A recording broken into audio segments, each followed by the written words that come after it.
In a grocery store in California, researchers set up 2 tasting tables. At one, they offered 6 varieties of jam. At the other, 24.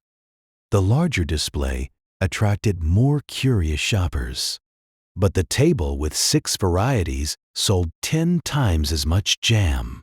More choice, it turned out, produced less decision, more paralysis, and more regret. This small, surprising experiment is a window into the field of behavioral economics, the study of how human beings actually make decisions, as opposed to how we assume they should. Tonight, we go inside that field from the beginning, because here is what the jam experiment reveals that is genuinely unsettling once you sit with it. The shoppers at the larger display were not confused. They were not unintelligent. They faced exactly the kind of abundant, well-organized choice that economic theory suggests consumers should prefer. More options meaning more freedom meaning more utility. More utility meaning better outcomes.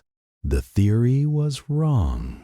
The shoppers with 24 choices walked away with less jam, less satisfaction, and, in follow-up surveys, more doubt about the choice they eventually made. The abundance itself was the problem. And this is behavioral economics in miniature, the gap between what our theories predict and what our minds actually do. Studied carefully, mapped precisely, and found to be systematic rather than random. Iyengar and Lepper, the researchers who conducted this study, followed it up with further experiments exploring the same phenomenon in other contexts, including employee financial decisions about retirement savings contributions, where they found that as the number of investment fund options in a company's retirement plan increased, participation rates actually decreased, the opposite of what a rational model of consumer behavior would predict. This was not a quirk of jam. It was a property of human decision-making in the presence of too many options, a phenomenon now widely studied under the name of the paradox of choice or choice overload. The finding that beyond some threshold, more choice produces worse outcomes for the choosers, even when the additional options are genuinely better ones. The mechanism behind choice overload connects directly to the concepts of cognitive load and decision fatigue we discussed earlier. Each additional option in a choice set requires attention, comparison, and evaluation. At some point, the mental resources required to process all of the available options exceed what is comfortably available, and the mind responds in one of several predictable ways. It may defer the decision entirely and walk away, as many of the supermarket shoppers did. It may select the default or the most familiar option without genuinely considering the alternatives. It may pick something apparently safe in the middle of the range, regardless of whether that option genuinely fits the chooser's preferences. Or it may make a choice and then feel less satisfied with it than a shopper from a smaller set would, because the larger set makes it easier to imagine how the unchosen options might have been better. All of these responses are forms of the mind managing overload in ways that do not serve the chooser's genuine interests, and all of them can be addressed by the same insight: design matters, and fewer, better organized options tend to serve people better than more of them. But let us start somewhere closer, right here, in the world you live in, at this moment. Let us begin with the simplest possible description of what behavioral economics is, and then build outward from there. Behavioral economics is the study of how psychological, cognitive, emotional, cultural, and social factors affect the economic decisions of individuals and institutions. It emerged from the intersection of economics and psychology, and its central claim is that human beings do not, in practice, behave like the rational, self-interested, calculating agents that classical economic theory assumes.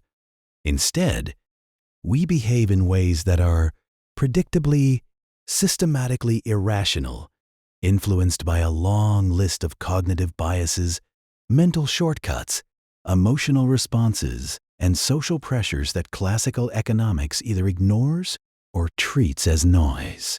Behavioral economics treats these departures from rationality not as noise, but as signal, patterned and important, and worth understanding on their own terms. The contrast with what came before it is crucial to appreciate, because the revolution behavioral economics represents was not primarily a revolution in the study of exotic, extreme, or unusual human behavior. It was a revolution in the study of the ordinary. The jam experiment is not about a strange edge case in consumer behavior. It is about something that happens in grocery stores, in retirement account enrollment forms, in medical decisions, in financial markets, in every domain where human beings make choices among options. The finding that more choice can produce worse outcomes is not a quirk. It is a window into how the human mind handles information, uncertainty, and the cognitive cost of deciding. And once you have looked through that window, you begin to see the patterns everywhere. There is a set of core concepts worth understanding before we trace the history, because they will make everything that follows genuinely easier to follow. The first is the idea of a heuristic. A heuristic is a mental shortcut, a rule of thumb that the mind uses to make decisions quickly and with minimum effort. Heuristics are not failures of reasoning. They are adaptations, evolved features of the mind that allow us to navigate a complex world without devoting conscious deliberation to every single decision. The mind that insisted on carefully evaluating every option in every situation would be paralyzed by the sheer volume of decisions that ordinary life requires. The heuristic-driven mind, by contrast, makes thousands of small decisions each day almost effortlessly, reserving deliberate attention for only those situations where it is genuinely required. In most cases, most of the time, heuristics work well enough. If you quickly grab what looks like the freshest bread at the bakery, your visual heuristic for freshness will usually be right. If you choose the restaurant that is busier when two options otherwise seem equal, the social proof heuristic will often lead you somewhere decent. But in specific, identifiable situations, heuristics produce systematic errors, biases that tilt the mind in predictable directions and lead to predictable mistakes. The study of behavioral economics is in large part the study of these situations where our mental shortcuts take us somewhere our rational interests would not lead. And the remarkable finding that Kahneman and Tversky contributed is that these situations are not random or rare. They are structured, predictable, and common, occurring regularly in the kinds of decisions that shape financial lives, health outcomes, and personal well-being. The second concept is loss aversion. We have touched on this in an earlier evening together, but it bears revisiting here because it is perhaps the single most important finding in the entire field. Human beings feel the pain of losing something roughly twice as acutely as they feel the pleasure of gaining an equivalent thing. Losing $50 hurts more than gaining $50 feels good, even though the arithmetic is identical. This asymmetry shapes a remarkable range of decisions, from the reluctance to sell a losing investment to the disproportionate fear of a medical side effect compared to an equivalent medical benefit, to the way that policy is communicated, since a message framed as avoiding a loss tends to be more motivating than the same message framed as achieving a gain. Loss aversion has deep roots in evolutionary history. For an organism living close to the margin of survival, a loss is not simply the mirror image of an equivalent gain. A loss of food, of shelter, of a critical social relationship can be catastrophic in a way that an equivalent gain is not. since gains improve an already adequate situation, while losses can push a barely adequate situation into genuine danger. The asymmetric weighting of losses and gains that feels like an irrational quirk in the context of a financial market is the inheritance of an evolutionary logic that made very good sense in a very different context. Understanding this helps explain why loss aversion is so universal and so resistant to correction, even when people are explicitly told about it and asked to try to override it. It is not a superficial feature of human psychology. It runs deep.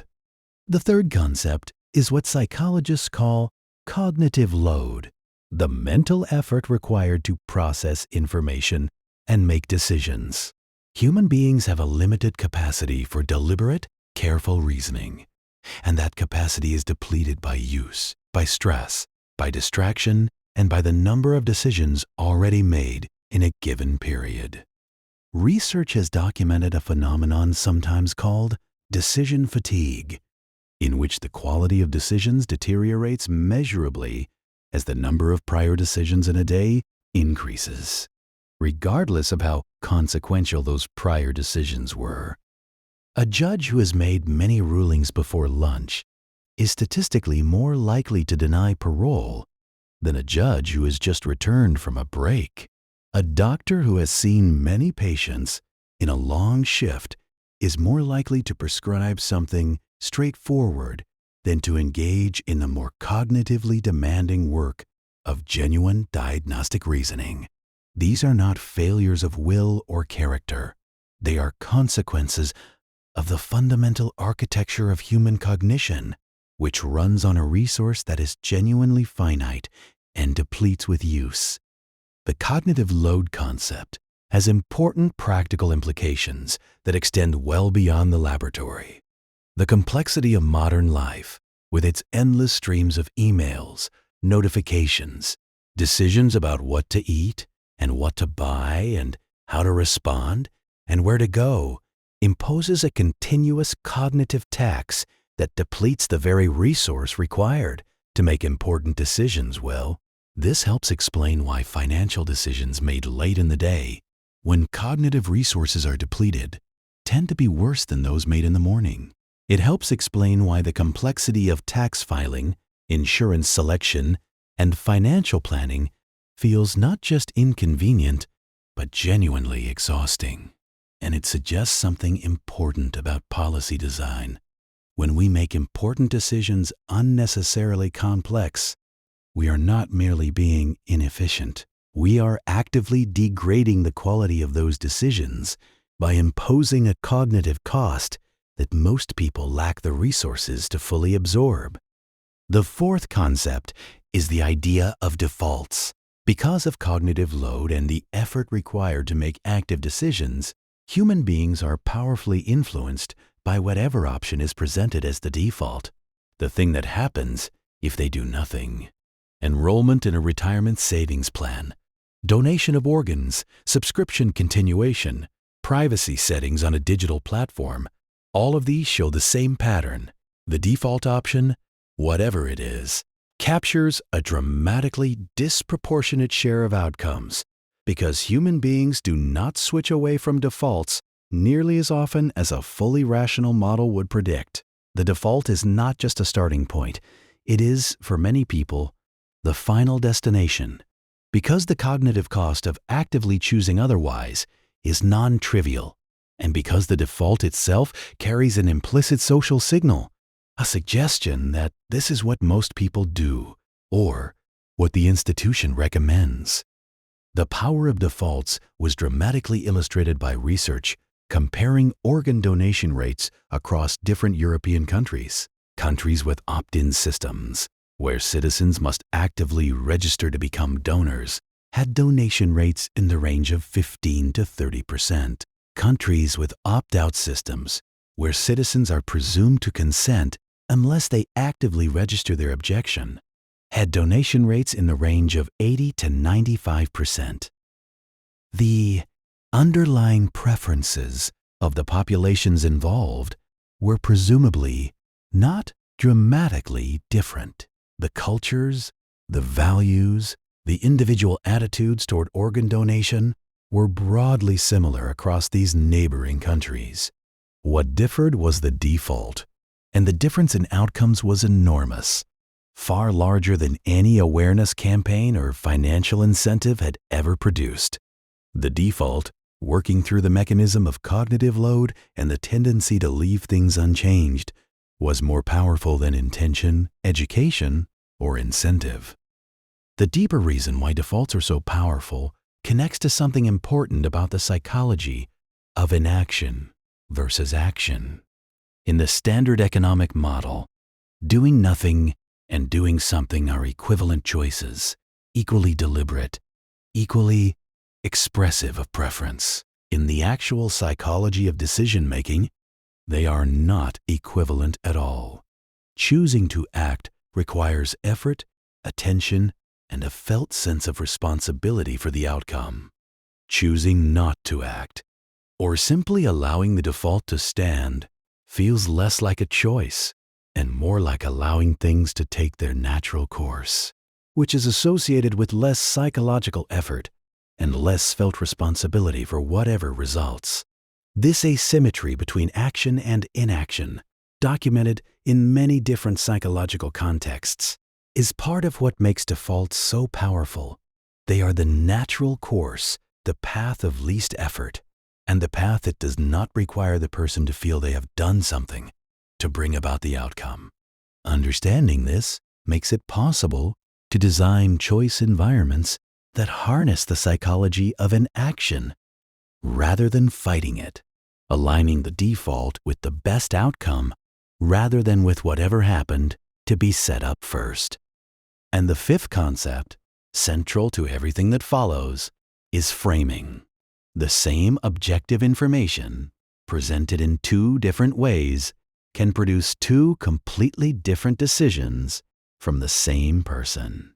A medical treatment described as having a 90% survival rate is evaluated differently from the same treatment described as having a 10% mortality rate, even though these are logically equivalent statements. A food labeled 90% fat-free is perceived differently from the same food described as containing 10% fat. A fine described as a fee for missing a deadline produces different behavior than the same amount described as a tax on tardiness.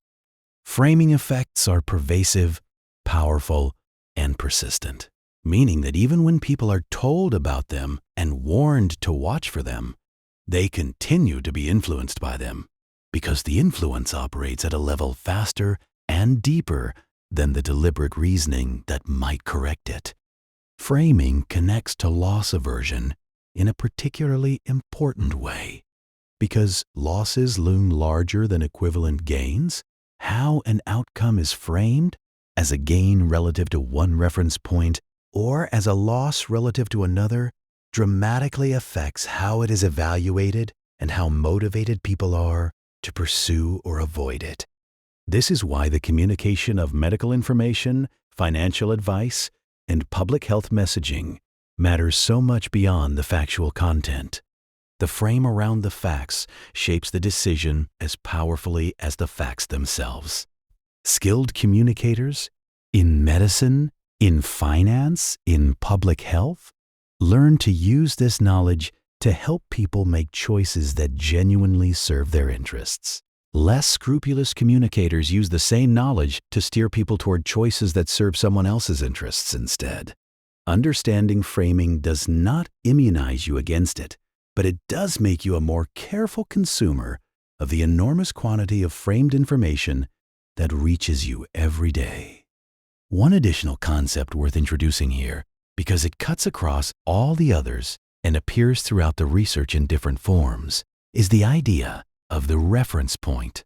People do not evaluate outcomes in absolute terms, as the rational model predicts, but relative to some anchor that shapes their sense of what counts as a gain and what counts as a loss. The reference point is typically the status quo, but it can also be set by an aspiration, an expectation, an initial price, mentioned in a negotiation, or any other salient comparison standard. The same outcome, evaluated against two different reference points, can feel like a gain in one case and a loss in the other. And this difference in framing dramatically affects how people respond to it. A salary of $50,000 feels very different to someone who expected $60,000 than to someone who expected $40,000, even though the objective situation is identical. An investment that has declined from 100 to 80 feels different from one that has risen from 70 to 80, even though the current value is the same. These reference point effects are invisible, automatic, and enormously consequential. And much of the research in behavioral economics is, at bottom, an exploration of how reference points shape the emotional experience of economic outcomes in ways the rational model cannot account for. But to understand where these ideas came from and why they represented such a significant departure from what had come before, we need to go back, not because history is interesting for its own sake, though it very often is, but because the present, on its own, does not fully make sense without it. Classical economics, as it developed through the 18th and 19th centuries, built itself around a stylized model of the human decision-maker that was more mathematical necessity than psychological portrait. Adam Smith, whose insights into markets and self-interest formed much of the foundation of the discipline, was, as we explored on an earlier evening together, a sophisticated observer of human psychology who understood clearly that real people were driven by emotion, vanity, sympathy, and a great deal of irrationality alongside their genuine self-interest. His theory of moral sentiments, written before The Wealth of Nations and arguably more psychologically rich, explored the ways that human beings are fundamentally social and emotional creatures, deeply concerned with how others perceive them, moved by sympathy, capable of remarkable self-deception, as well as genuine moral insight. Smith never believed that people were calculating machines. He simply also believed, correctly, that in competitive markets, the pursuit of self-interest tended to produce beneficial aggregate outcomes regardless of the psychological complexity of the individual actors involved. The move from Smith's psychologically textured account of human behavior to the cleaner, more mathematical models that dominated economics in the 19th and 20th centuries was not a sudden break. It was a gradual process, driven by the ambition to make economics a rigorous science with the precision and predictive power that had made physics and chemistry so productive. The economists who built what became known as the neoclassical synthesis, thinkers working in the tradition of William Stanley Jevons and Alfred Marshall, were not unaware of human psychology. Many of them were personally sophisticated people with a keen sense of how complicated and emotion-driven real economic behavior was. But they recognized that psychology was not yet sufficiently well understood to serve as a rigorous foundation for economic theory, and that in the meantime, a simple, clean model of rational choice could serve as a useful approximation for many purposes.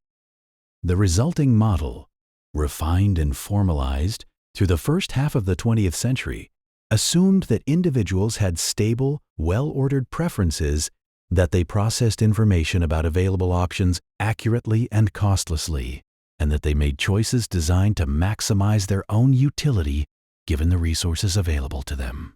This model was powerful enough to generate genuinely useful insights about how competitive markets aggregate information through prices, why trade between countries with different production capabilities tends to benefit both, how monopolies distort resource allocation, and a range of other economic phenomena that the model predicted with reasonable accuracy. Its success in these domains created a momentum of confidence that made it easy to apply the same framework to domains where its assumptions were far less well-suited.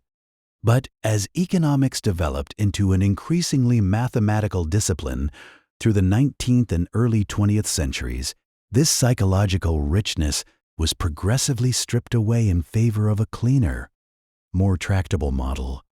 The figures who built the neoclassical synthesis of economics, thinkers like William Stanley Jevons, Leon Walras, and Alfred Marshall, were deeply committed to making economics a rigorous science in the image of physics and mathematics, which required that human behavior be expressible in precise formal terms.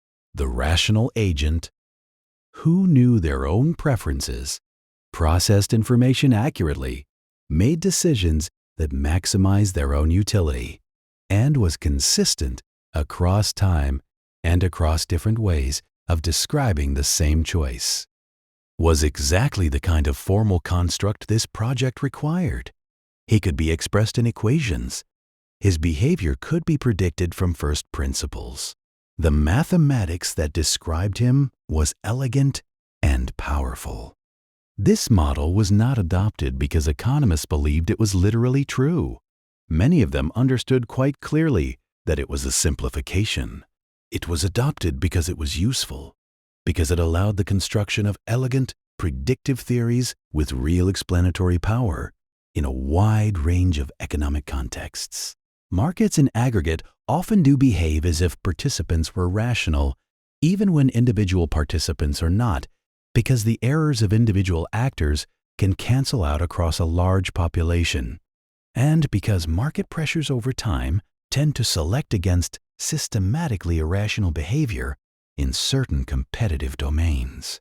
A restaurant owner who is systematically wrong about what customers want will go out of business, which places competitive pressure toward accuracy, even without assuming any individual participant, is perfectly rational. The rational agent model was a good enough approximation for many purposes, and it produced genuine insight that earned multiple Nobel Prizes and reshaped government policy around the world. But it was an approximation, and the distance between the approximation and the reality accumulated in significance as economics extended its reach into new domains. When economists turned their attention to the design of retirement systems, to the regulation of financial markets, to the structure of health insurance, to consumer protection law, to the design of savings incentives, the gap between what the rational model predicted and what actually happened was large enough to be practically consequential. Ordinary people were failing to save adequately for retirement, despite having genuine preferences for financial security in old age. They were making systematic errors in insurance selection that cost them real money in predictable ways. They were holding concentrated risky portfolios when diversification was demonstrably available at low cost. The rational model had no adequate account of these patterns because the rational model assumed that the information was available, the preferences were stable, and the calculation was made. None of these assumptions reliably held. The first significant academic challenge to the rational agent model from within economics came in the work of Herbert Simon, the economist and cognitive scientist whose idea of bounded rationality we discussed in an earlier evening together. Simon argued in the 1950s that human beings do not optimize, searching exhaustively among all possible options to find the single best one, because doing so would require computational resources and information that no real decision-maker possesses. Instead, he argued, people satisfy searching until they find a solution that is good enough by some threshold criterion, and then stopping. This was a profound reframing. It replaced the fiction of perfect rationality with an honest description of a mind operating under genuine constraints of time, information, and cognitive capacity. Simon received the Nobel Prize in Economics in 1978 for this and related work, marking the first formal recognition that the psychology of human decision-making was a legitimate and important subject of economic inquiry. But Simon's bounded rationality, while important, was still a relatively optimistic account.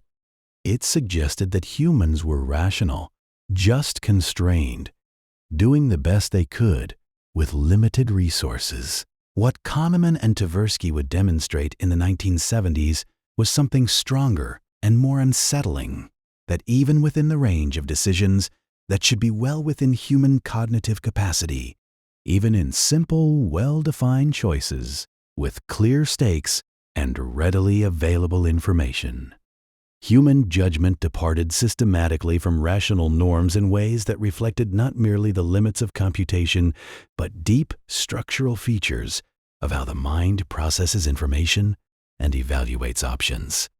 The first significant academic challenge to the rational agent model came not from economists, but from psychologists. The work of Daniel Kahneman and Amos Tversky, beginning in the late 1960s and running through the 1970s, systematically documented the ways in which human judgment departed from the predictions of rational choice theory. Using clever experimental designs that isolated specific patterns of error and demonstrated their robustness across different populations and different domains. Kahneman and Tversky were an unusual pair. Tversky was brilliant, supremely confident, quick to see the implications of a finding and to articulate them clearly and compellingly. He had a gift for the vivid example, the sharp phrase, the elegant formulation that made a complex finding feel suddenly obvious. He was also, by many accounts, a difficult collaborator for others, demanding and exacting in ways that could be exhausting. Kahneman was more anxious, more given to doubt, more sensitive to the ways a finding might be wrong, or incomplete, or overstated. He worried persistently about being too clever, about constructing arguments that were more persuasive than they were true. Together they were formidable, their contrasting temperaments producing a kind of creative tension that both found deeply generative. They worked in close collaboration, spending hours together in conversation and argument, often unable afterward to say which of them had contributed which idea.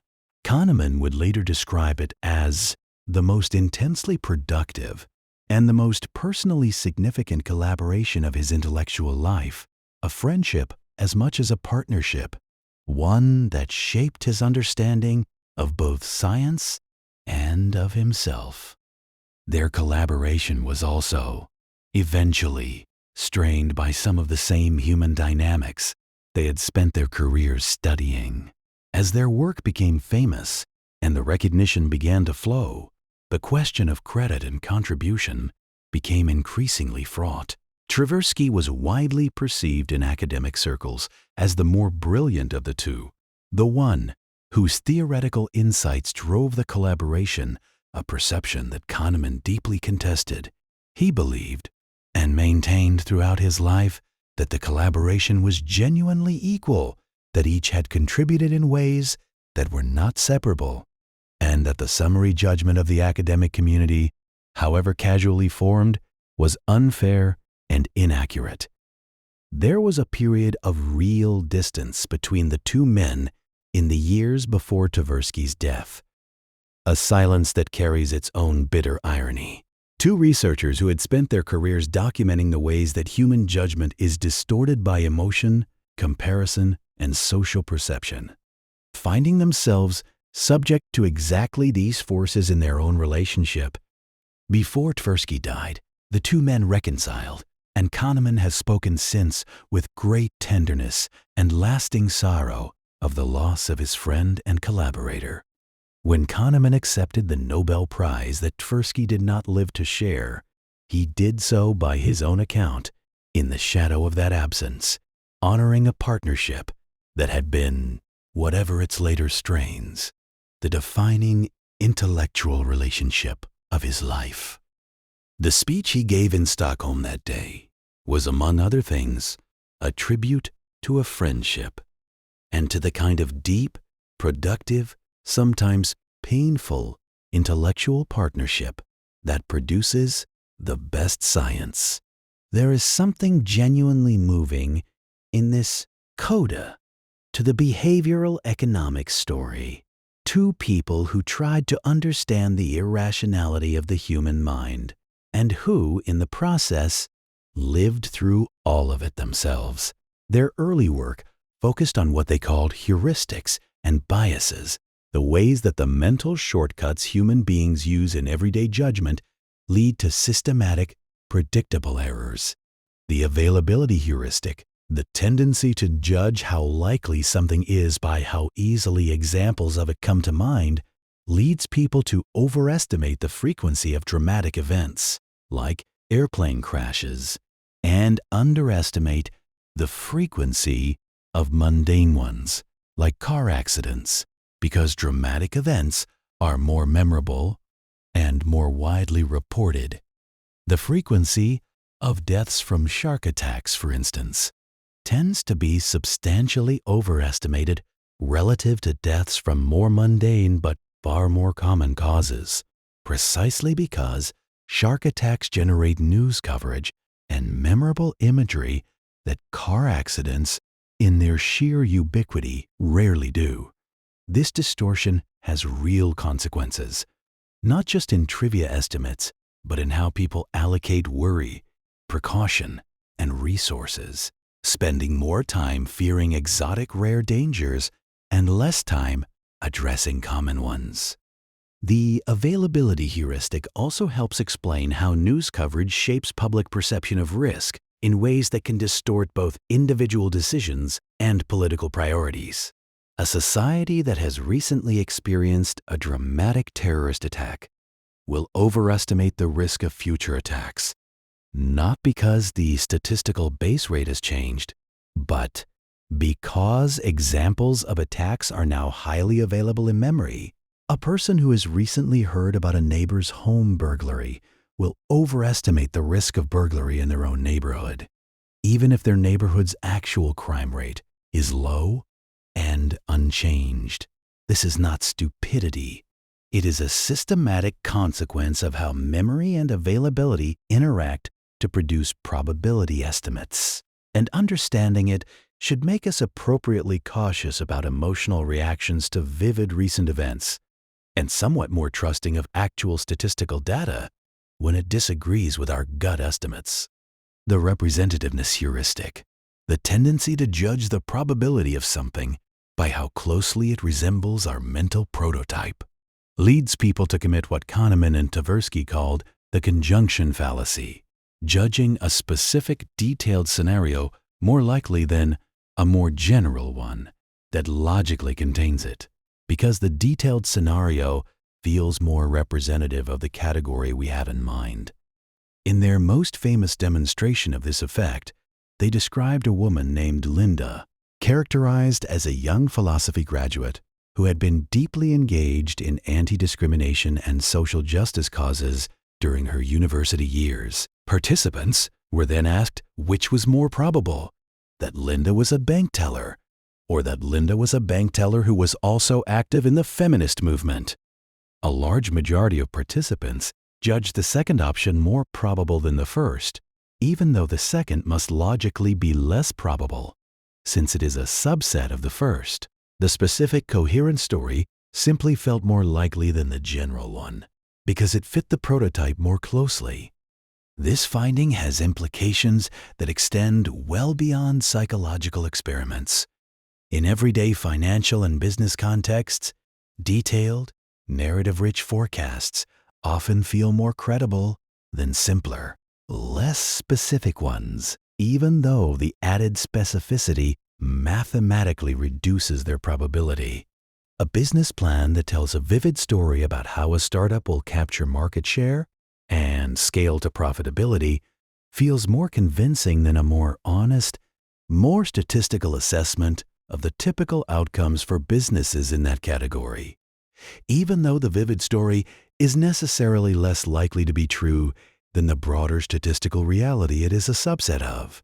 Investment pitches, medical diagnoses, economic forecasts And policy proposals all exploit the representativeness heuristic in this way, using narrative coherence to produce an impression of likelihood that the actual mathematics of probability does not support. The anchoring effect, the tendency for initial numerical information to exert a disproportionate influence on subsequent judgments even when that initial information is demonstrably irrelevant, had been noted informally before, but Kahneman and Tversky demonstrated it with a rigorous precision that made it impossible to dismiss as anecdote or coincidence. In one of their experiments, participants watched a wheel of fortune which was secretly rigged to stop at either 10 or 65. They were then asked to estimate the percentage of African countries in the United Nations. Participants who had seen the wheel stop at 65 gave estimates that were systematically higher than those who had seen it stop at 10, even though the random spin of a wheel is obviously irrelevant to the composition of the United Nations. The initial number, however arbitrary, had anchored their subsequent judgment, pulling it in the direction of the anchor. This effect has been replicated in many contexts, including negotiation, where the first number mentioned tends to shape the final outcome far more than participants realize or can correct for, and in legal sentencing, where the first number mentioned by prosecutors has been shown to influence the final sentence, even when judges are explicitly instructed to disregard it. Real estate agents have been shown to give different valuations of the same house, depending on what listing price they were shown before forming their estimate. Salary negotiations are anchored by the first number either party puts on the table. Medical diagnoses are anchored by the first hypothesis a physician forms, making them systematically less likely to revise that diagnosis when subsequent evidence points in a different direction. The anchor is not irresistible, but overcoming it requires deliberate effort that is easily neglected and difficult to fully achieve, even when attempted. In 1979, they published Prospect Theory, the work for which Kahneman would eventually receive the Nobel Prize in Economics in 2002, shared with the experimental economist Vernon Smith. Prospect Theory was not merely a catalog of biases.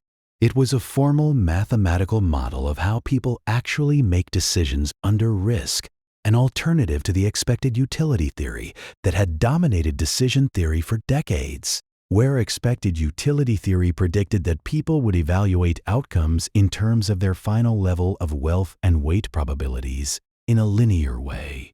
Prospect theory showed that people evaluate outcomes in terms of gains and losses relative to a reference point, that they weight losses more heavily than equivalent gains, and that they systematically distort probabilities in specific ways. Small probabilities are overweighted, which helps explain why people buy lottery tickets and why they purchase insurance against unlikely but catastrophic events. Large probabilities are underweighted, which helps explain the preference for certainty over near certainty that Kahneman and Tversky documented in their experiments. The reference point itself is a crucial and underappreciated element of prospect theory. People do not evaluate their situation in absolute terms, as a fully rational model would predict, comparing their current wealth to some objective standard of good or bad. They evaluate it relative to a reference point, and that reference point can shift depending on context, recent experience, and what has been presented to them as the relevant baseline. A salary that feels generous relative to one reference point can feel meager relative to another. A loss that feels devastating relative to expectations feels less so if expectations are reset. This relativity of evaluation explains why people's well-being is so powerfully influenced by comparison to others, why rising incomes do not produce lasting increases in reported happiness once the reference point adjusts, and why the framing of an outcome as a gain or a loss relative to different reference points can dramatically alter how it feels and how much it motivates action. Prospect theory was a landmark in the history of decision science, and it is worth pausing on just how radical it was in its implications.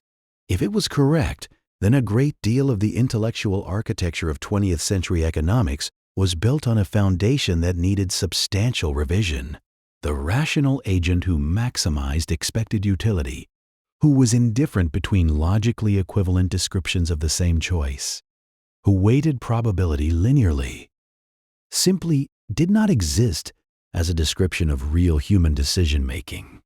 Even approximately, the implications extended from basic economic theory to finance, to public policy, to the design of institutions and markets. And the paper that contained these implications was written by two psychologists who had never taken a course in economics and who submitted it to the leading economics journal primarily out of curiosity about whether it would be taken seriously. Prospect theory also introduced the concept of the value function, a formal description of how people's subjective experience of gains and losses relates to their objective magnitude. The value function has three key properties that depart from standard expected utility theory. First, it is defined over changes relative to a reference point, not over final wealth levels. Second, it is concave for gains, meaning that each additional unit of gain produces less additional satisfaction than the previous one. And convex for losses, meaning that each additional unit of loss produces less additional pain than the previous one. This concavity and convexity produce a specific pattern of risk preferences. People tend to be risk-averse for gains, preferring a certain moderate gain over a risky prospect with a higher expected value, and risk-seeking for losses, preferring a risky prospect over a certain moderate loss of equivalent expected value. Third, the slope of the value function is steeper for losses than for gains at the reference point, formalizing the loss aversion that Kahneman and Tversky had documented empirically.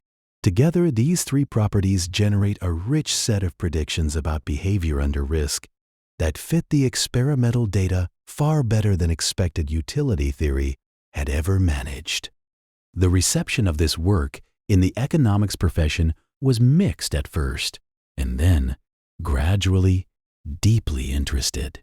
The first to take it seriously as a matter of economic theory and apply it to economic problems was Richard Thaler, a young economist who had been keeping what he informally called a list of anomalies, economic behaviors that violated the predictions of rational choice theory in ways that seemed too systematic and too widespread to dismiss as noise. The list included things like the endowment effect, which Thaler had noticed informally in his own observation of behavior.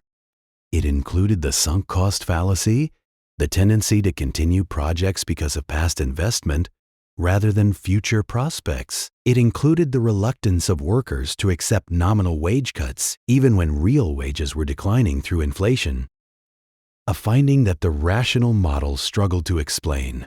And it included the systematic ways in which people's preferences about risk seemed to violate the predictions of expected utility theory in specific, patterned ways. When Thaler read Kahneman and Tversky's work, he recognized it as providing the theoretical foundation for everything on his list. Their collaboration, which developed over the following decades, is the central intellectual partnership in the emergence of behavioral economics as a field distinct from cognitive psychology. Thaler's collaboration with Kahneman began with a conversation at Stanford in the late 1970s, where Thaler was a visiting scholar and Kahneman happened to be working at the same time. Thaler showed Kahneman his list. Kahneman recognized immediately that many of the items on it were direct consequences of the psychological findings he and Tversky had documented. The two struck up a friendship and an intellectual exchange that would shape the direction of both careers. Kahneman provided the psychological theory. Thaler provided the economic puzzles and the translation of psychological findings into economic language. Together, and separately in their parallel work, They built the bridge between the two disciplines that made behavioral economics possible as a coherent field. Thaler's contributions to behavioral economics were numerous and varied, but several stand out as particularly important. He developed the concept of mental accounting, the finding that people treat money differently depending on where it comes from and what mental category they place it in, even when doing so violates the basic principle of fungibility, the economic principle that a dollar is a dollar regardless of its source or intended use. A person who would never spend $50 on a concert ticket might cheerfully spend a windfall of $50 on that same ticket, because money received unexpectedly feels different from money earned through effort, even though the purchasing power is identical. Money earmarked for vacation spending is spent differently from money earmarked for savings, even when the amounts are the same and the person's financial position is unchanged. And people routinely decline to use credit card debt to purchase something they want because they perceive the interest-bearing money as more precious than the interest-earning savings they are simultaneously maintaining, even though the arithmetic clearly favors the opposite. Mental accounting helps explain a wide range of economic puzzles that the rational model cannot adequately account for. Why people save carefully in one account while carrying expensive debt in another. Why bonuses get spent differently from regular income. Why the framing of a payment as a tax rebate versus a tax bonus affects how it is used, even when the amount is the same. And why people are more willing to gamble with money they have won than with money they have earned. In each case, the money is treated as if it has a different identity depending on its origin and its assigned mental category, rather than as the fungible, interchangeable resource that economic theory assumes it to be. Thaler also documented and popularized the endowment effect, the finding that people value things more once they own them than they valued them before acquiring them. A direct consequence of loss aversion applied to possessions. In a simple and elegant experiment, participants, given a mug and then offered the chance to trade it for a pen, consistently demanded more to give up the mug than those who had been given the pen demanded to give up the pen. Even though the objects were of roughly equivalent value, ownership itself conferred additional subjective value because parting with something felt like a loss, and losses hurt more than equivalent gains feel good. The endowment effect has implications throughout economics, helping to explain the persistence of the status quo in negotiations, the reluctance to sell appreciated assets that have become emotionally as well as financially significant, and the gap between willingness to pay and willingness to accept that appears throughout real economic behavior. It also helps explain why cutting wages, which triggers loss aversion, tends to produce stronger negative reactions than a failure to raise wages by an equivalent amount, even when the economic consequences are identical. Thaler also developed the concept of the sunk cost fallacy as a formal economic concept, exploring the puzzling finding that people continue investing in projects, relationships, and undertakings specifically because of what they have already invested, even when that past investment is rationally irrelevant to the forward-looking decision about whether to continue. The money spent on a concert ticket that turns out to be inconvenient to attend has already been spent regardless of whether you attend the concert. A rational agent would make the attendance decision based on the current costs and benefits alone, ignoring the past expenditure as a sunk cost. Real people, however, feel a powerful pull to attend, to get their money's worth, to honor the prior commitment with continued investment, even when this means spending 2 hours watching a concert they would not have chosen to attend at that moment. The sunk cost fallacy appears in business investment decisions, in personal relationships, in military conflicts, and in any domain where prior investment creates a felt obligation to continue. Perhaps Thaler's most policy-relevant contribution was his development, with the legal scholar Cass Sunstein, of the concept of the nudge and the associated framework of libertarian paternalism.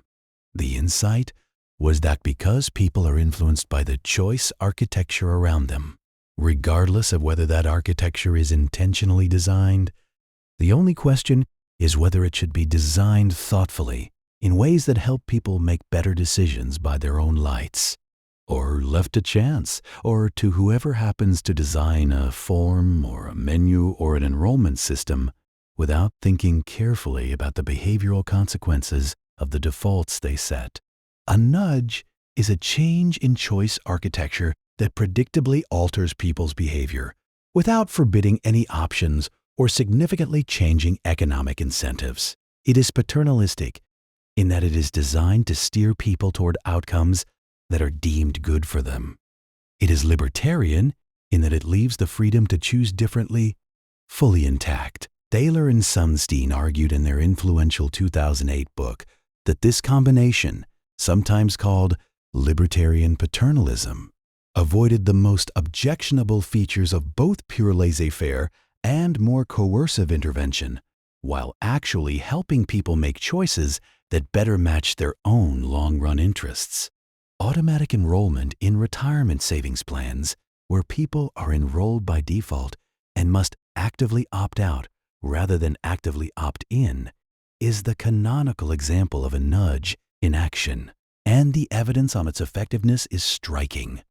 Automatic enrollment dramatically increases participation rates and retirement savings, not because people's preferences changed, but because the structure of the choice changed in a way that aligned with their genuine long-term interests rather than working against them. Studies comparing similar companies with opt-in and opt-out enrollment systems found that participation rates could differ by 40 or 50 percentage points, a gap attributable almost entirely to the direction of the default. The employees in both types of companies had roughly the same underlying preferences about retirement security. What differed was whether the choice architecture required them to act to express those preferences or required them to act to override them. The Save More Tomorrow program, developed by Thaler and the economist Shlomo Benartzi, applied similar behavioral insights to the challenge of getting people to save more without requiring them to experience the immediate pain of reduced take-home pay. The key insight was that people are more willing to commit to a future increase in savings than to an immediate one because the future feels less painful than the present, and they are more willing to allocate future pay raises to savings than to reduce current income because the raise feels like a gain rather than the reduction feeling like a loss. By pre-committing participants to automatically increase their savings rate each time they received a raise, the program harnessed present bias, loss aversion, and the power of pre-commitment to dramatically increase retirement savings without requiring any of the psychological difficulty that a request for an immediate increase would have generated. The program was subsequently adopted by hundreds of companies and has been credited with meaningfully increasing retirement savings for millions of participants. Let us bring together everything we have gathered so far, the mechanism from earlier, and the history we have just walked through, because this is the point where they finally lock together into something you can actually use to make sense of the world.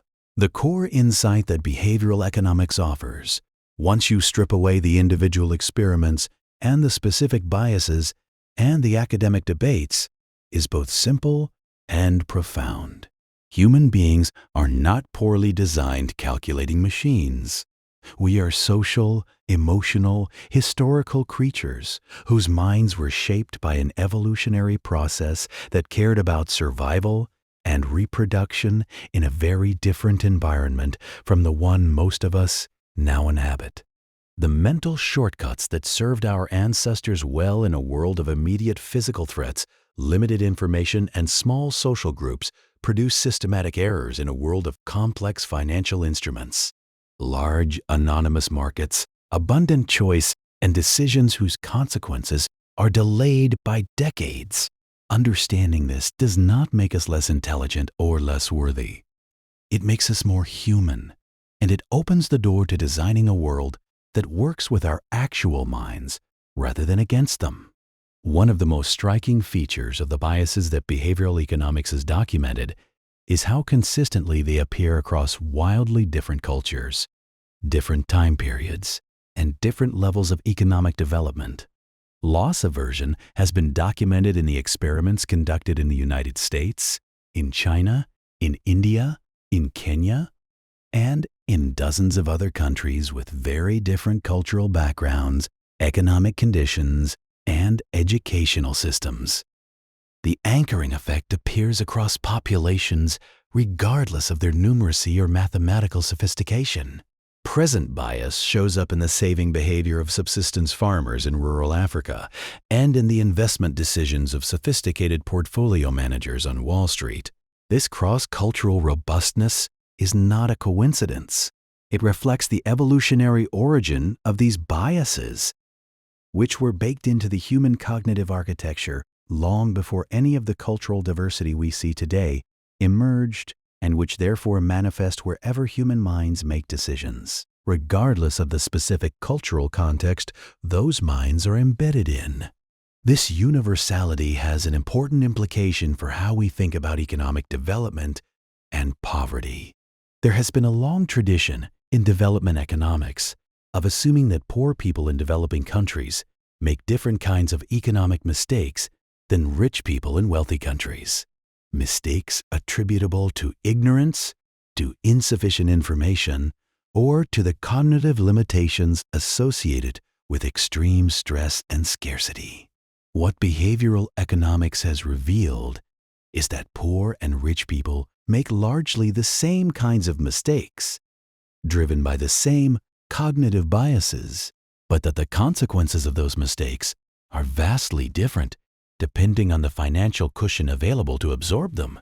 A middle-class person who succumbs to present bias and fails to save adequately for retirement can, in many cases, adjust, work longer, rely on family, or find other sources of support.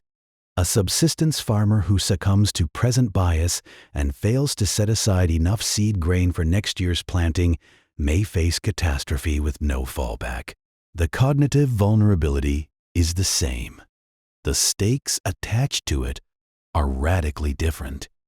Research by Sendhil Mullainathan and Eldar Shafir on the psychology of scarcity extended this observation in an important direction. Their argument was that scarcity itself, not merely the poverty that often accompanies it, creates a specific cognitive burden that impairs decision-making in predictable ways. When resources are scarce, whether the scarce resource is money, time, or something else, the mind becomes focused on managing the scarcity in ways that crowd out other cognitive functions. The bandwidth available for deliberate, careful reasoning is reduced. The tendency to focus on immediate problems at the expense of longer-term ones is amplified, and the cognitive patterns that look, from the outside, like poor decision-making, including the tendency to take high-interest loans, to neglect preventive health care, and to fail to plan adequately for the future, can be understood, at least partly, as the predictable consequences of minds operating under conditions of cognitive scarcity, rather than as evidence of character or intelligence failures. This does not excuse or ignore structural factors, but it adds an important psychological dimension to the understanding of how poverty perpetuates itself and why interventions that simply provide information or financial education often have smaller effects than their designers expected. The most influential framework for understanding these patterns is the one that Kahneman developed in the latter part of his career and popularized in his 2011 book, a framework organizing human cognition into two broad systems of thinking. System 1 is fast, automatic, intuitive, and effortless. It is the mode of thinking that recognizes a face, reads an emotion, reacts to a sudden sound, or forms an immediate impression of whether something is trustworthy or dangerous. System 2 is slow, deliberate, effortful, and logical. It is the mode of thinking that does a long division problem, evaluates a complex argument, or carefully weighs a financial decision with multiple trade-offs. System 1 operates continuously and automatically, consuming almost no conscious attention.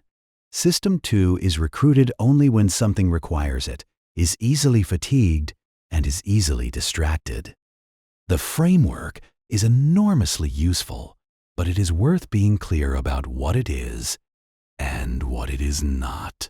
It is a metaphor, a model of cognitive processing that captures important features of how human thinking works, without being a literal description of two separate neural systems.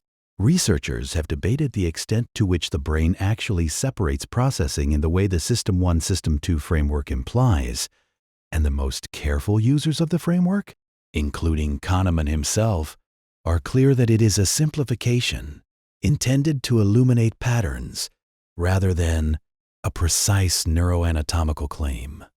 What the framework captures well is the observable fact that much of human cognition is fast, automatic, and relatively unreflective, and that a different mode of thinking, slower and more deliberate, is available, but requires effort and is easily bypassed or overridden by the faster mode.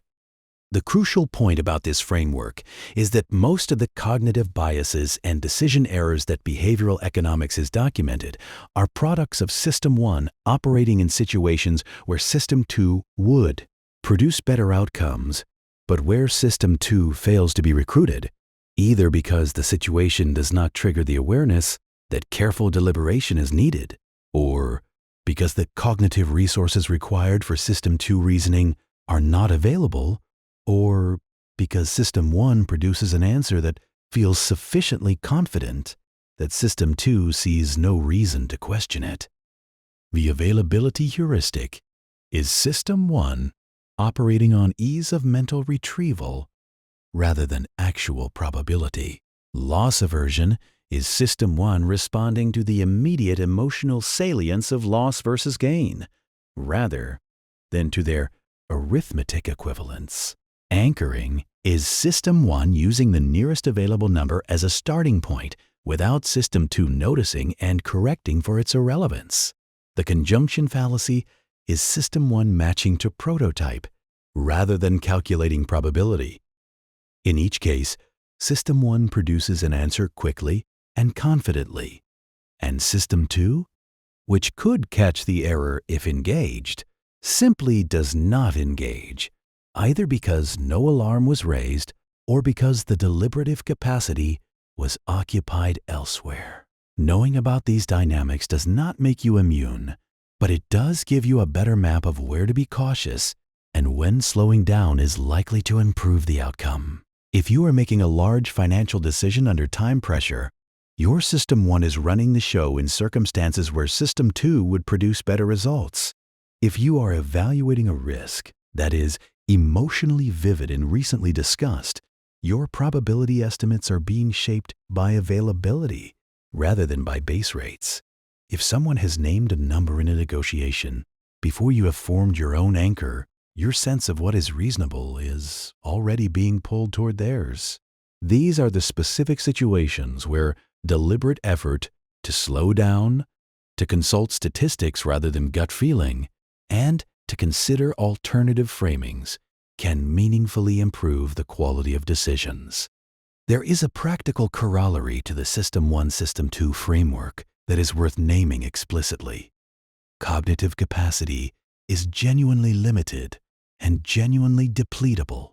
Research on decision fatigue, the finding that the quality of decisions deteriorates as the number of prior decisions in a day increases, is directly connected to this framework. System 2 runs on a resource that gets used up. A person who has been exercising careful deliberation all day arrives at the evening's financial decision with diminished capacity for further deliberation, making them systematically more reliant on System 1 heuristics precisely when the stakes might be high enough to warrant better. This is a genuine and practically important finding, and its implications are clear. Important financial, health, and life decisions are better made earlier in the day, after rest, and before depletion. And the design of choice environments should recognize that people making decisions in a state of cognitive depletion will behave differently from people making the same decisions fresh. The person who shops for groceries while hungry and tired will fill their cart differently from the same person shopping after a meal and a night's sleep. And no amount of knowledge about nutrition will fully overcome the cognitive state they bring to the decision.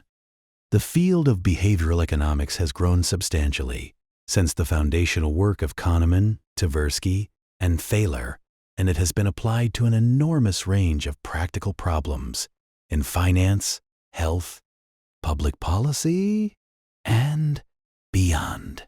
Behavioral finance, which applies insights from behavioral economics specifically to financial markets, has documented a wide range of anomalies that classical finance theory predicted should not exist. The momentum effect, in which stocks that have recently risen tend to continue rising in the short run, is difficult to explain in a fully rational market where all available information is already incorporated in prices. The disposition effect, in which investors tend to sell winning investments too quickly and hold losing investments too long, precisely the opposite of what a tax-optimal rational strategy would recommend, reflects loss aversion operating in the context of financial portfolios, producing a systematic and well-documented pattern of suboptimal behavior in active investors. Overconfidence deserves particular attention because it is both one of the most robustly documented biases in behavioral economics and one of the most consequential in financial life. Studies asking people to estimate quantities and then assess their own confidence in those estimates consistently find that people are systematically overconfident. The items that people assess with 90% confidence are correct only about 60 to 70% of the time. People believe they know more than they do, that their forecasts are more accurate than they are, and that they are better than average judges of things they care about. This pattern appears across populations and across domains, and it has been documented in everything from driving ability to investment skill to medical diagnosis accuracy. In financial markets, overconfidence manifests in several ways that are well documented and practically important. Individual investors who believe they can identify winning investments trade more frequently than their actual skill justifies, incurring transaction costs and taxes that erode their returns without producing the superior performance that would justify the activity. Fund managers who believe their models and insights give them an edge over the market hold concentrated portfolios and make large bets that the size of their conviction, viewed from outside, rarely justifies. And the general public's willingness to pay substantial fees for active investment management is substantially underpinned by overconfidence about the ability to identify, in advance, the managers who will outperform even after decades of evidence suggesting this identification is extremely difficult to do reliably. The overconfidence bias also has a specifically social dimension worth naming. In competitive environments, overconfidence can be advantageous, projecting the kind of certainty and conviction that attracts followers, funding, and opportunity. A business leader who is realistically uncertain about the outcome of a major decision may find it harder to rally commitment from a team than a leader who projects unwarranted confidence. An investor who is openly uncertain may find it harder to attract capital than one who speaks of inevitable outcomes. This creates selection effects in competitive environments that actively reward overconfidence and select against accurate self-assessment, which helps explain why overconfidence is so persistent even in environments where it produces systematic losses. Robert Shiller, whose work on market bubbles connects directly to the behavioral economics tradition, developed much of his analysis explicitly in dialogue with these findings, arguing that the price movements of financial markets over long periods showed too much volatility to be explained by rational responses to changes in the fundamental economic outlook. And that narrative, emotion, and psychological factors played a central role in driving both the exuberance of market booms and the despair of market crashes. His concept of irrational exuberance captured the way that market sentiment could become self-reinforcing in ways disconnected from underlying economic reality, driven by the same herd instincts and pattern-matching tendencies that behavioral economics had documented in individual decision-making. When everyone around you is making money in a rising market, the social and psychological pressure to participate becomes intense, and the very rationality that might lead you to question whether prices are justified is overwhelmed by the availability of vivid examples of people growing wealthy and the representativeness of the current situation to past manias that, with hindsight, seem obvious. This is behavioral economics applied at a market scale, and it explains much of what classical finance theory has never been able to explain satisfactorily. Behavioral economics has also had a significant and sometimes contested influence on public policy. Governments around the world have established what are sometimes called nudge units or behavioral insights teams, small groups of behavioral scientists tasked with applying behavioral insights to the design of public services, tax collection, health promotion, and other domains. The UK government established one of the first such teams in 2010, and the results, across a range of applications, were striking enough to attract widespread international attention and emulation. The team found, for instance, that modifying letters sent to people who owed tax to include a sentence mentioning that most of their neighbors had already paid significantly increased compliance rates, harnessing social norm information as a behavioral lever at virtually zero cost. They found that simplifying the language and layout of government forms reduced friction and increased the rate of completion.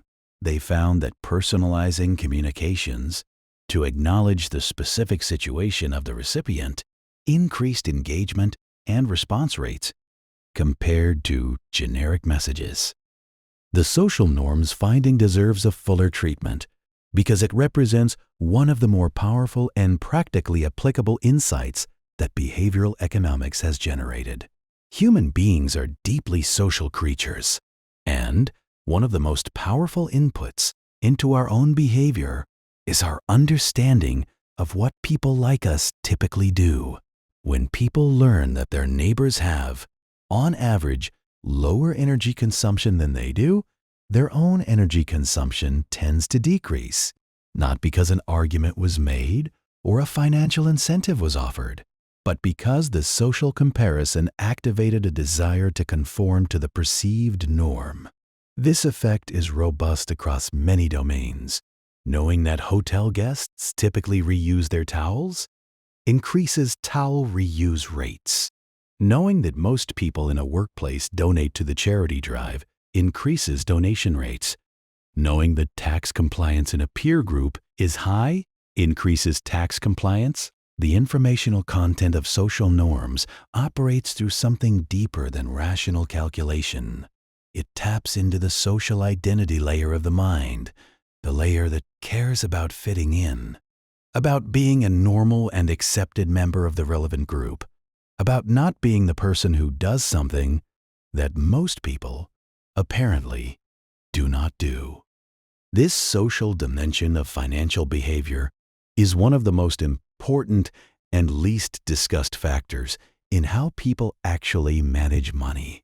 People adopt investment strategies they hear about from friends and colleagues. They set spending levels that match the implicit norms of their social group. They feel pressure to maintain a lifestyle that signals belonging in the reference group they care about. They compare their own financial situation to the curated, optimistic presentations of others' lives that they encounter socially and feel anxiety or shame about whatever gaps they perceive. Understanding that this comparison operates through well-documented psychological mechanisms, that it is not a neutral assessment of objective reality, but a product of selective information and social identity dynamics, can at least make the anxiety a little more legible, a little more open to being examined rather than simply experienced. These applications were in many cases low-cost, ethically uncontroversial, and practically effective, and they generated genuine enthusiasm among policymakers looking for evidence-based approaches to behavioral problems. But they also attracted a thoughtful literature of criticism, worth engaging honestly rather than dismissing. One important line of criticism holds that nudges, however well-intentioned, can be used to manipulate as well as to help, and that the power to design choice architecture without the explicit consent of those being nudged raises genuine questions about autonomy and the appropriate role of the state in shaping private decisions. A government that nudges its citizens toward saving more for retirement might also nudge them toward other behaviors the government favors. And the line between helpful design and paternalistic manipulation is not always clear. A second line of criticism holds that behavioral economics, by focusing on individual psychology as the source of suboptimal outcomes, risks distracting attention from the structural, institutional, and economic factors that constrain individual choice in ways that cannot be addressed by clever architecture alone. Poverty, for instance, is not primarily a product of poor decision-making, and nudging poor people toward better individual choices does not address the structural conditions that make those conditions difficult to escape. Both of these criticisms are serious and deserve engagement rather than dismissal, and the most honest proponents of behavioral policy acknowledge them explicitly. There is genuine, ongoing debate among researchers about several further aspects of this picture, worth being honest about rather than pretending the field is more settled than it truly is. The replication crisis that swept through psychology and social science more broadly in the 2010s affected behavioral economics as well, with some findings that had been widely cited and enthusiastically promoted proving more fragile than their original presentation suggested. The ego depletion effect, the finding that the exercise of self-control depletes a limited resource and makes subsequent self-control harder, was one of the more prominent findings to run into serious replication difficulties, with multiple large, pre-registered replication attempts failing to find the original effect at anything close to the originally reported magnitude. Several priming effects, in which exposure to a stimulus outside of conscious awareness was claimed to influence behavior in measurable ways, also failed to replicate reliably across multiple independent research groups. These failures were not merely embarrassing to individual researchers. They raised important questions about the methodological practices of the field, about the role of publication bias in reporting only significant results, and about the importance of pre-registration and larger sample sizes in distinguishing genuine effects from statistical noise. The replication crisis touched off a genuine and valuable process of self-examination within behavioral economics and the broader social sciences. Journals that had previously published primarily positive findings began requiring pre-registration of hypotheses and analysis plans before data collection, making it much harder for researchers to analyze their data in multiple ways and report only the analysis that produced the desired result. Replication studies, previously undervalued in the scientific culture of the field, began receiving more attention and more prestige, providing a mechanism for distinguishing robust findings from those that had appeared significant by chance. Meta-analyses, combining the results of many individual studies to assess the average effect size and its reliability across contexts became more common and more methodologically sophisticated. The field that emerged from this process was, in many ways, more epistemically honest than the one that had entered it, with clearer distinctions between well-established findings and more speculative or preliminary ones. This does not mean the field is wrong in its core claims. The most central findings, including loss aversion, the power of defaults, the endowment effect, anchoring, and the basic heuristics and biases research, have replicated robustly across many different contexts and many different research groups, in laboratory settings and in the field, in studies conducted in many different countries and cultures. Loss aversion, in particular, has been documented so extensively and in so many different forms that serious doubt about its existence is essentially impossible to sustain. The replication crisis was a useful and necessary corrective to the overconfidence that had crept into parts of the field, and it has produced a more careful, more rigorous, more epistemically honest behavioral science than existed before it, but it was a corrective, not a refutation. The core of what behavioral economics claims about human decision-making has been confirmed, not undermined, by the process of self-examination that the replication crisis forced. The field that emerged from it is both more honest about what it does not know and more confident about what it does. So what does all of this mean for us? Not for researchers running experiments or governments designing policy, but for the quiet, daily life that most of us are actually living, lying here in the dark, thinking about our own choices, our own decisions, the small and large ways we navigate a world designed by other people with other agendas. It is worth beginning with a reframing that cuts through a great deal of the anxiety that tends to accompany discussions of cognitive bias. Understanding that you are subject to systematic cognitive biases does not mean you are foolish, weak-willed, or somehow defective as a decision-maker. It means you are human. Every person who has ever lived, every statesperson, every scientist, every Nobel laureate, every person whose financial wisdom or intellectual rigor you admire, is operating with the same cognitive architecture. Loss aversion is not a personality flaw. The endowment effect is not a sign of irrationality. The tendency to be anchored by irrelevant numbers is not stupidity. These are features of the standard human mind, as universal and as unavoidable as the experience of color or the tendency to sleep. The appropriate response to discovering them is not shame, but something closer to curiosity. And the practical response is not willpower, but design. Let us dismantle a few myths, gently, now that we have the full picture. The first myth is that knowing about your biases makes them go away. This is almost entirely false.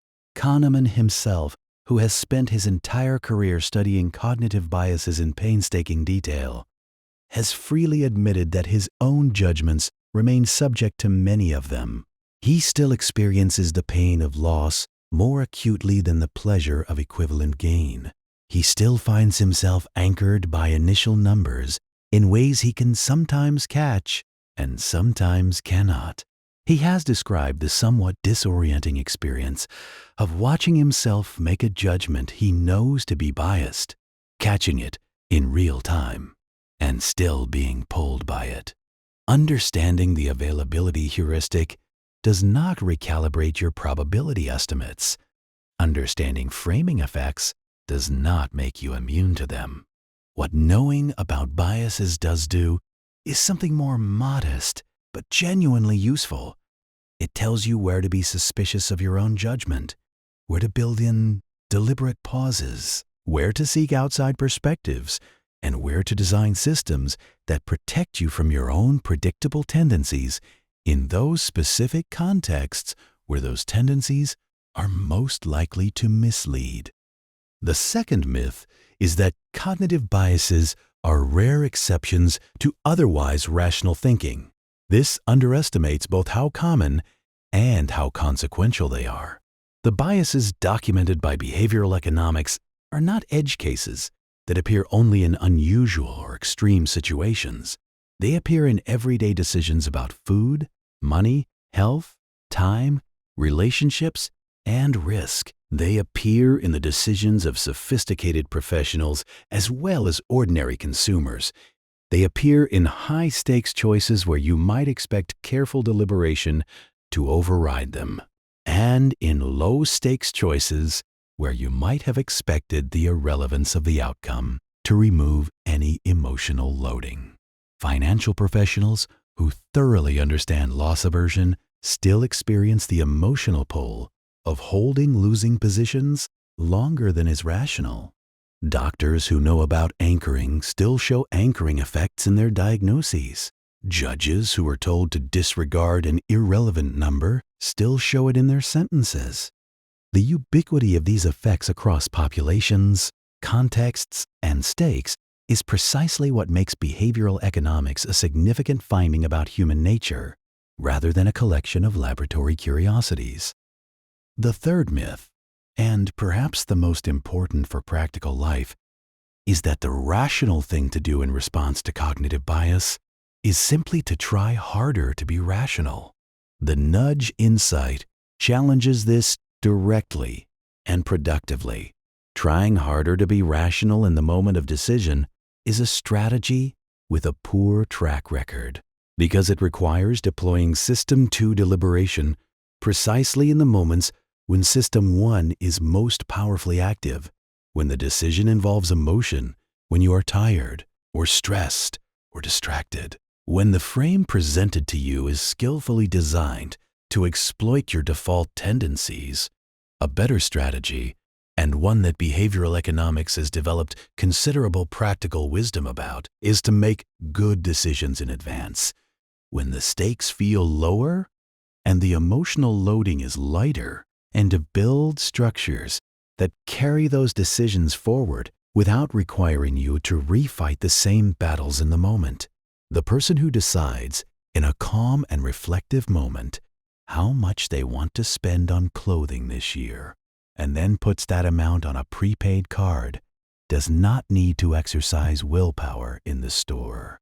The decision has already been made at a moment when willpower was available, and the structure carries it forward. A fourth myth worth addressing directly is the belief that behavioral economics is primarily an account of other people's irrationality, and that educated, self-aware, financially literate people are substantially less susceptible to the documented biases. The research does not support this belief. Studies comparing financially literate populations, including economics students, finance professionals, and investment analysts, with general populations have generally found smaller differences in susceptibility to cognitive biases than one might expect, and in some cases no difference at all. The overconfidence bias, the tendency to believe that one's own knowledge, skill, and forecasting accuracy are better than they actually are, appears to be, if anything, somewhat stronger in professional investors than in general populations. Perhaps because professional success is easily misattributed to skill rather than to favorable market conditions that rewarded many similar strategies simultaneously.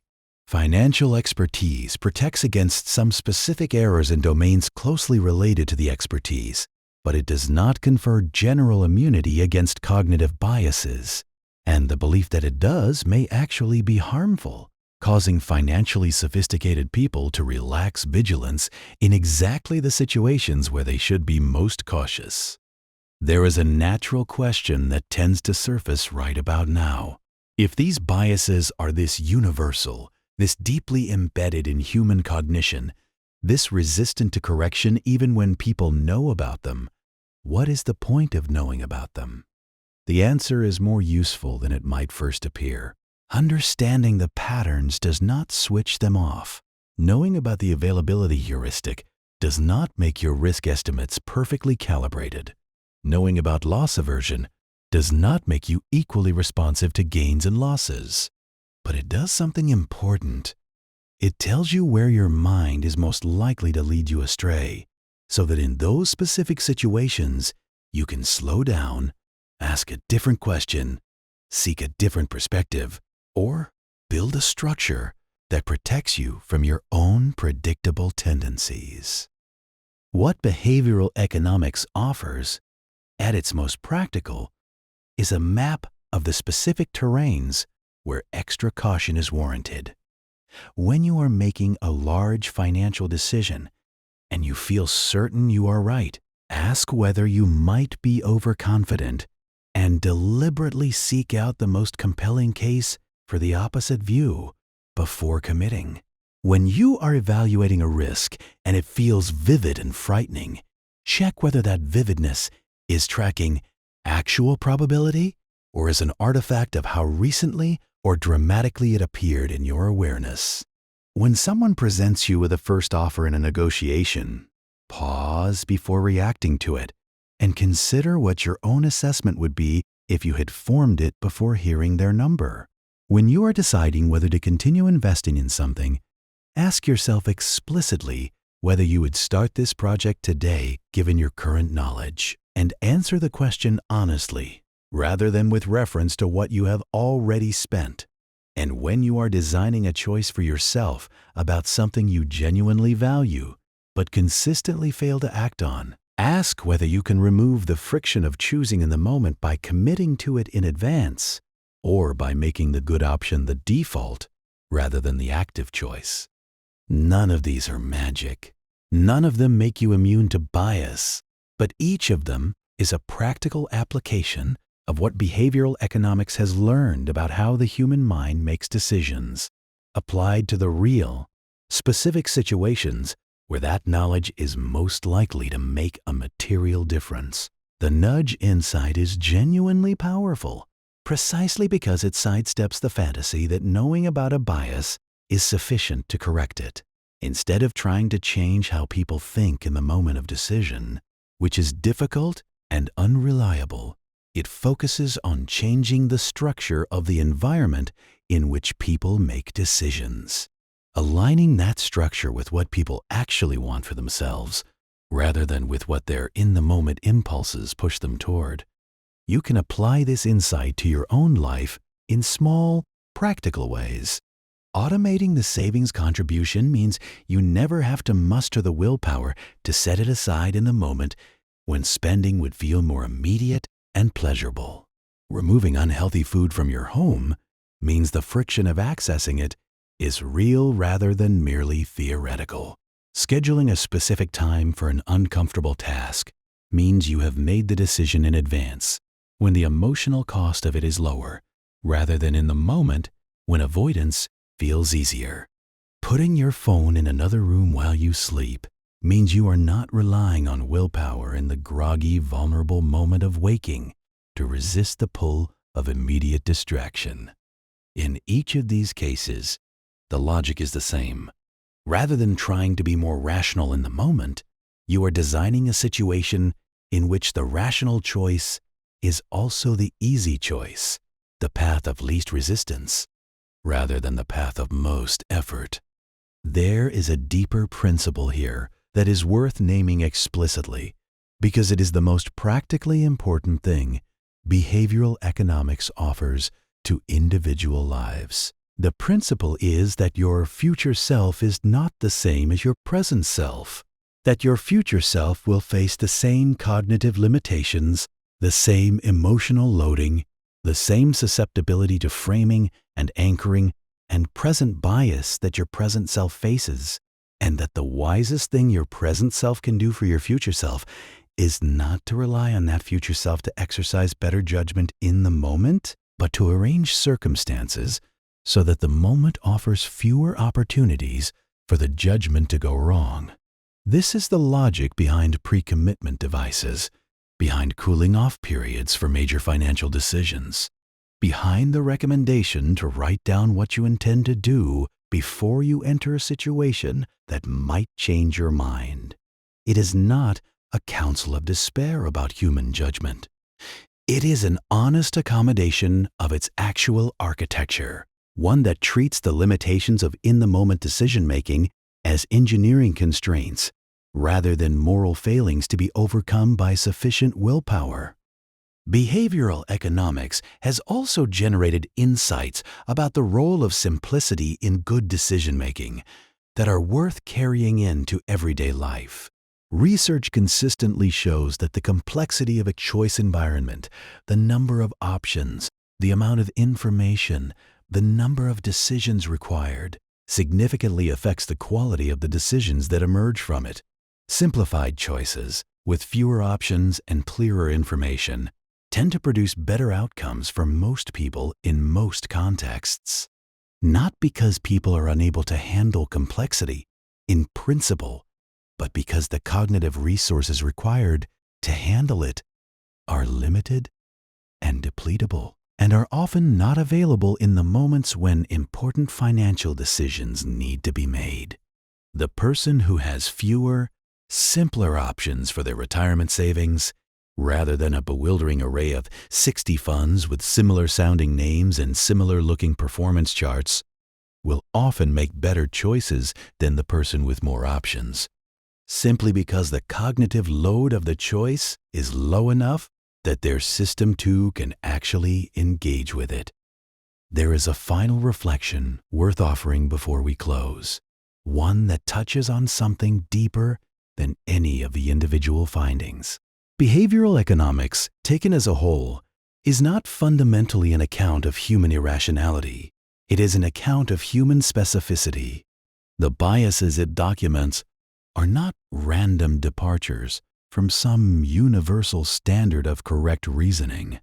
They are specific consequences of the particular kind of mind that human beings have, a mind shaped for one world that now operates in a very different one, a mind built for certain problems that is systematically misled by others.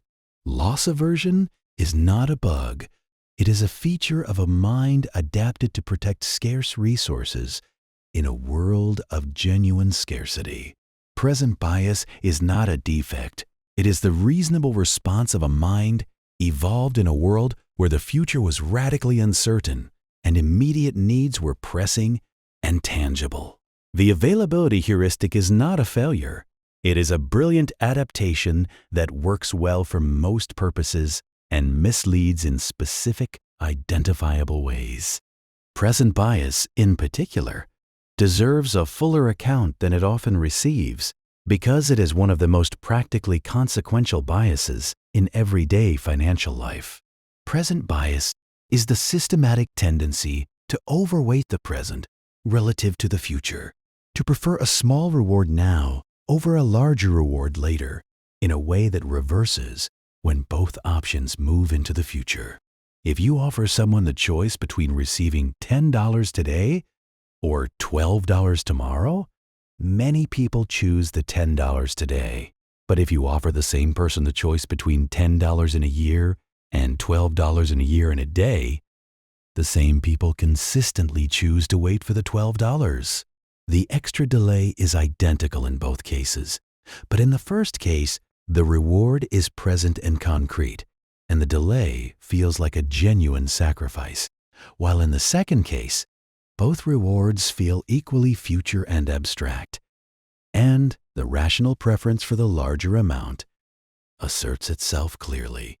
Present bias helps explain why people consistently fail to save for retirement even when they intend to, and even when the mathematics of compounding make the future benefit enormous relative to the present.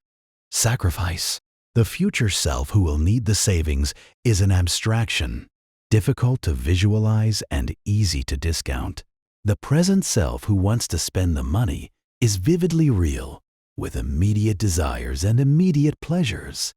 Every decision to save requires the present self to sacrifice for the future self, and present bias systematically tilts this trade-off toward spending. It also helps explain why exercise programs fail, why diets break down, why people procrastinate on tasks they genuinely want to complete, and why the gap between intention and behavior is so large and so consistent across so many domains of human life. The commitment devices that behavioral economics has developed, from Save More Tomorrow programs to gym membership pre-commitments, to digital tools that lock access to distracting websites during work hours, are all, essentially, attempts to make the future choice in the present when present bias is less powerful, so that the future self inherits a good decision rather than facing the same painful trade-off again in the moment when present bias is strongest.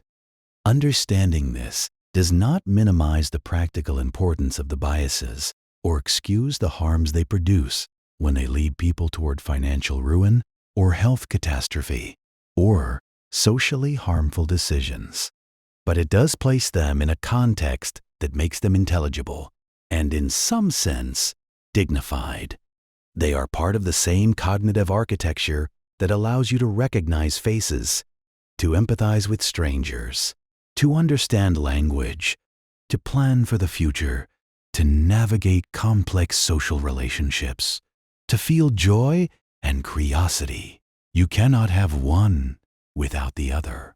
The mind that is systematically biased in the specific ways behavioral economics has documented is also the mind that does all the things that make human life distinctively and richly human. To understand behavioral economics at its deepest level is not to see humanity as flawed and in need of correction. It is to see humanity as specific, a particular kind of creature with a particular kind of mind, capable of extraordinary wisdom and susceptible to particular species of error, navigating a world it did not evolve for with tools that were not designed for it, and, doing all things considered, a remarkable job.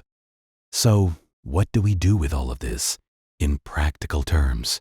The answer, and this might be the least satisfying part of everything we have explored tonight, is that there is no single answer. The economy is not a machine you can tune with a screwdriver. It is billions of people making decisions every day, and the patterns that emerge are real, but not fully controllable. What we have done tonight is not give you a strategy. It is give you the words, the framework, the understanding you need to make sense of the headlines, to ask better questions, and to sit with uncertainty without it turning into fear. For the rest, the decisions about what to do with your own resources, that is between you and your own judgment, ideally informed by professionals who understand your specific situation. What we have done tonight is give you something quieter, but maybe more lasting, the ability to see the system clearly, and sometimes that is enough. But perhaps a little more can be said, and perhaps saying it will be worth the extra few minutes before sleep. The most practically useful insight from behavioral economics, the one that applies to the widest range of real decisions in real lives, is probably the simplest. You are better at making decisions for your future self than you are at making decisions in the moment for your present self. The version of you that is calm, rested, and not under immediate emotional pressure is more reliably aligned with your actual long-term values than the version of you that is tired, stimulated, surrounded by social cues that point in a particular direction, or in the grip of a specific emotional state. This is not a moral judgment. It is an engineering observation about how the human cognitive system actually works. The practical implication is to create more occasions for the calm, rested version of yourself to make the decisions that will structure your life, and fewer occasions for the pressured, depleted, in-the-moment version to have to decide things from scratch. Decide in advance what you will save, and automate it. Decide in advance what you will eat, and shop accordingly. Decide in advance how much you will spend on something before you enter the environment designed to make you spend more. Make commitments to your future self that are binding enough to survive the predictable moments when the present self wants to override them. This is what behavioral economics, taken seriously as a guide to living rather than merely as a description of how we fail, actually recommends. Not more willpower, not more knowledge, not more sophisticated financial modeling, but better design of the environments and structures in which you live, so that the choices that serve you are the ones that are easiest to make. There is a humility in this that is worth sitting with. The message is not that you need to try harder, or think more clearly, or be more disciplined. The message is almost the opposite, that the architecture of your choices matters more than the quality of your cognition in the moment you make them, and that wisdom in this domain looks less like superior reasoning and more like advanced planning, like designing a life in which the good choices are the easy ones and the harmful ones require effort. This is, in the end, the practical gift that behavioral economics has given to anyone who takes it seriously. Not a verdict on human nature, but a set of tools for working with it. And like all good tools, their value lies not in knowing they exist, but in using them quietly and consistently in the ordinary texture of daily life, in the small structures you build around your own mind, knowing what it is and knowing what it needs. There is a quiet, human thread running underneath everything we have covered tonight, worth pulling into the light before we let this rest. Two friends in a small country, arguing over every word of a paper about how people estimate the probability of dying in a plane crash, discovering together that the human mind was not what everyone had assumed it to be. An economist keeping a list of things that did not make sense, finally finding the framework that explained them.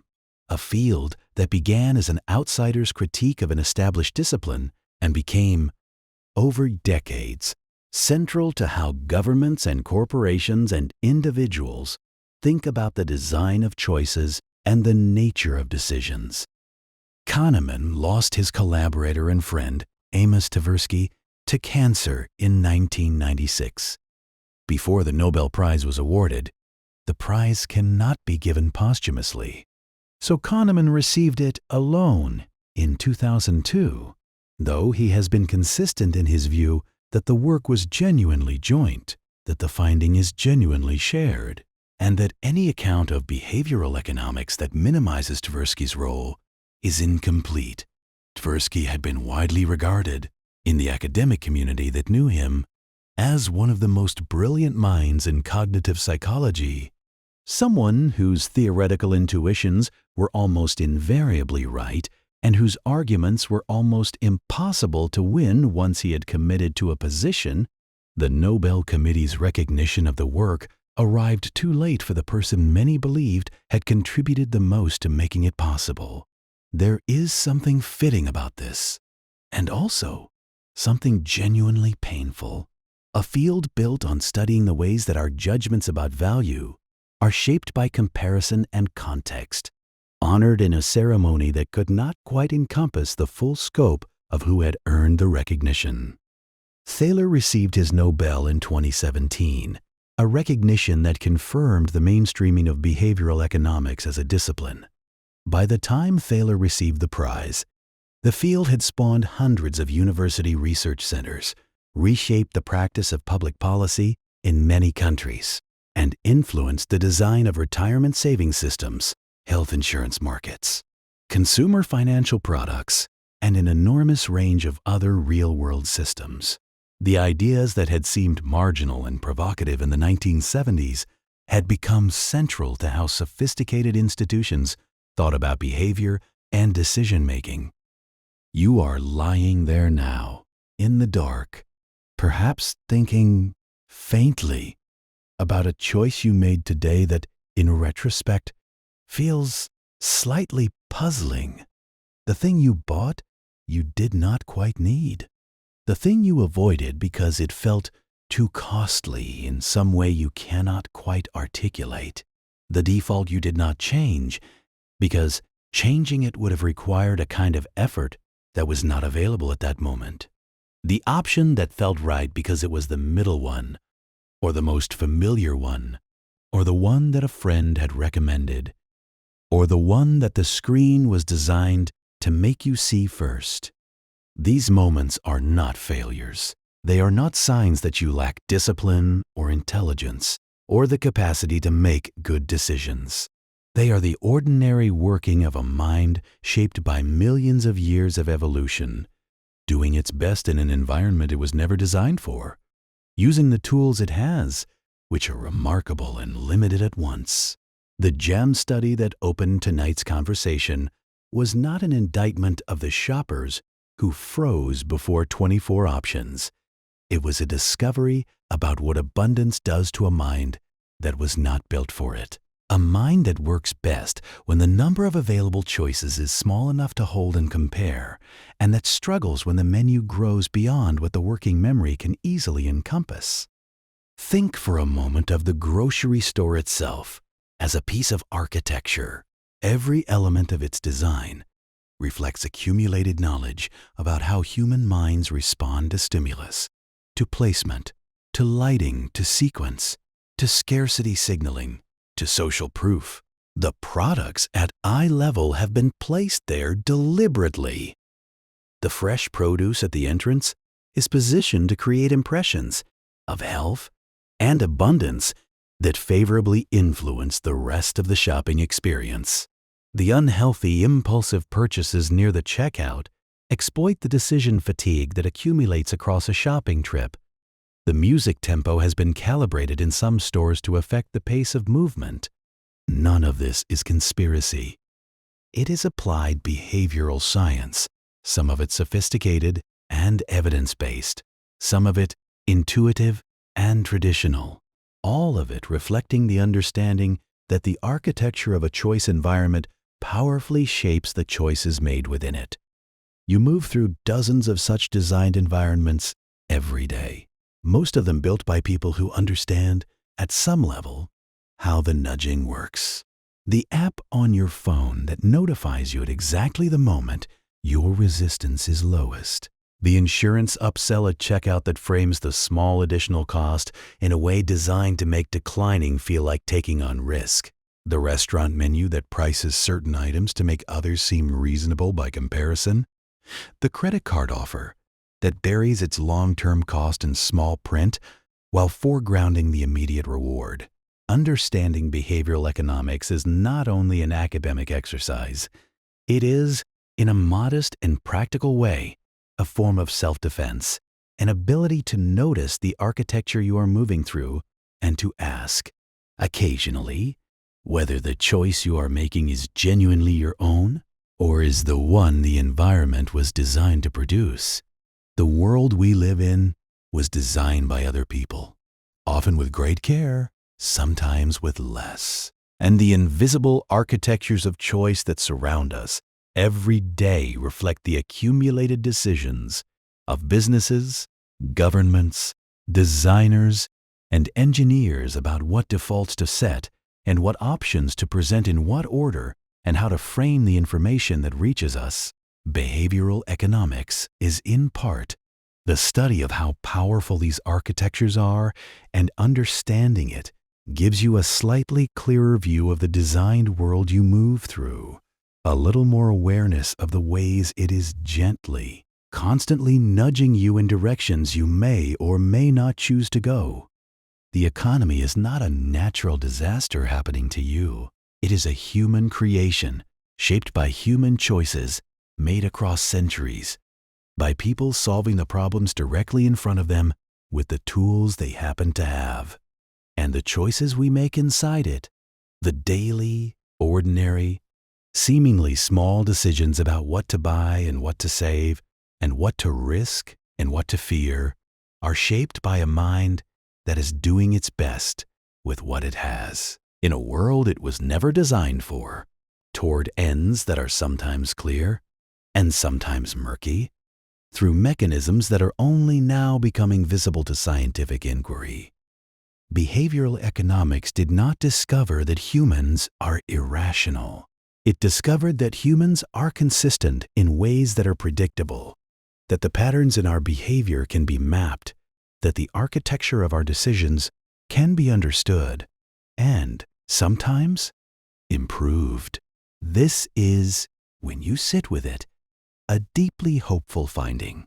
A random irrationality would leave us helpless. A systematic one, well documented and well understood, gives us something to work with. And we are working with it in laboratories and policy offices and retirement planning systems and grocery store layouts and app designs, generating a body of knowledge about human decision-making that Adam Smith could never have imagined, and that Kahneman and Tversky spent their best years together trying to build. And we are inside it, all of us, together, still learning, generation after generation, how to navigate it wisely, and how to see more clearly the invisible hands that shape the choices we think we are making freely. And as you lie there, the world continues to turn. Somewhere, a choice architect is adjusting a default, deciding which option will be selected if a person does nothing. Somewhere, a researcher is running one more experiment, chasing one more pattern in the data, trying to understand a little more clearly why people do what they do. Somewhere, someone is standing in a grocery store, drawn to a display of 24 varieties of something, and feeling, without quite being able to say why, that the choosing is harder than it should be. And here, in the dark, none of it needs your attention. The mind that spent the day navigating 1,000 small decisions, that felt the pull of loss and the weight of defaults and the tug of other people's choices, can rest now. It did what minds do. It will do it again tomorrow. And here, for now, there is nothing left to decide.